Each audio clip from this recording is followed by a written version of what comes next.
പദ്ധതിയായിട്ട് ഞാനിപ്പോ നിൽക്കുന്നത് ശാന്തിദീപം സ്കൂളിലാണ്. ഇവിടെ ഒരു മിടുക്കൻ പാട്ട് പാടാനായിട്ട് നമ്മുടെ കൂടെ ഉണ്ട്, ഷഹൽ അല്ലെ? ഷഹൽ ഏത് പാട്ടാ പാടുന്നേ? ഓക്കെ, പാടിക്കാം.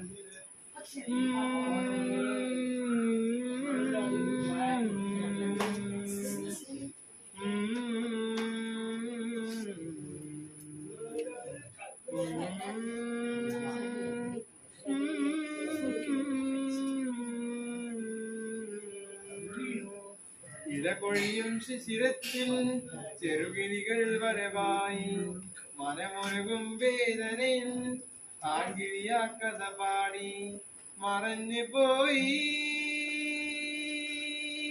ആ മന്ദഹാസം ഓർമ്മകൾ മാത്രം, ഓർമ്മകൾ മാത്രം. ഇലകൊഴിയും ശിശിരത്തിൽ ചെറുകിളികൾ വരവായി,